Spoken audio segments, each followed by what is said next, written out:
Okay. Well, what's the answer? The answer, the problem is that a small number of people who control the wealth also control the armies, the coercive forces, the armies and police. In other words, the government. But the part of the government that I'm talking about are the police and the army. So the solution is obvious. The solution is democracy. The solution is for more people to have more say-so instead of having fewer people having ultimate say-so. And that's what the fight is all about, is to become more and more democratic. And I want to emphasize that since I'm saying that this small minority must be taken out of power, I am not saying that you should get a gun and go form an army. You would never win.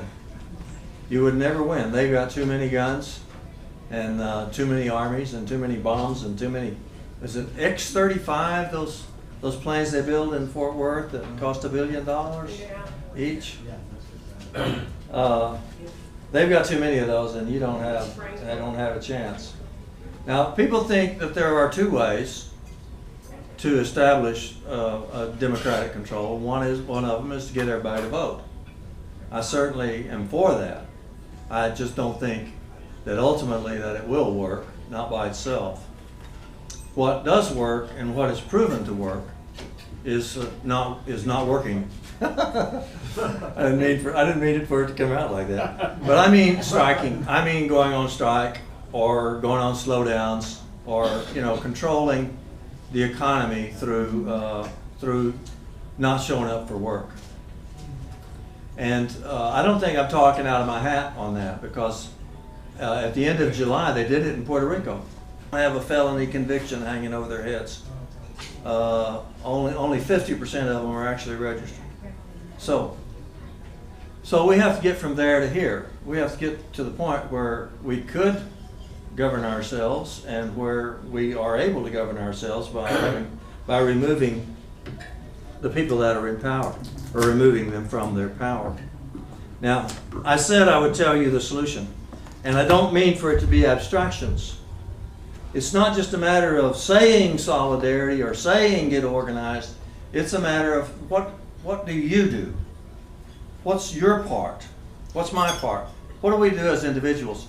Certainly, we have to get organized into larger units, because if anybody thinks that they can win these battles as an individual or even as a member of a small group, they're just fooling themselves.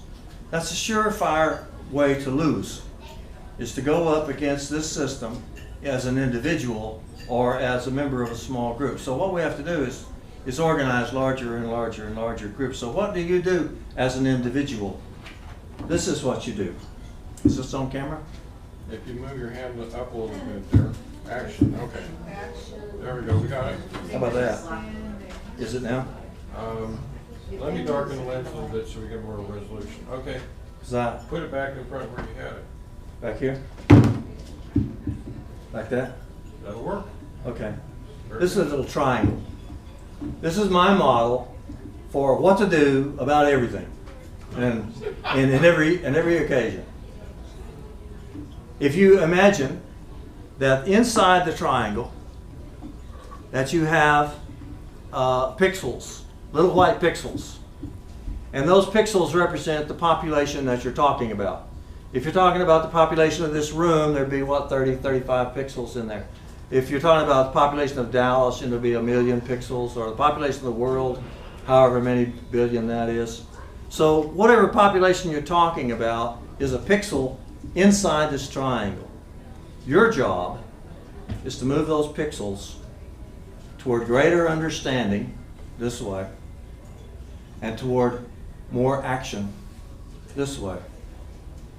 So when you're talking to your daughter-in-law and you're asking her what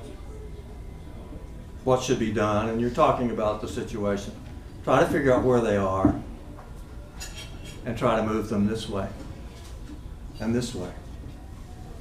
If a lot of people were up here with a great deal of understanding, and a high level of activity, we would be getting what we want. We'd be winning.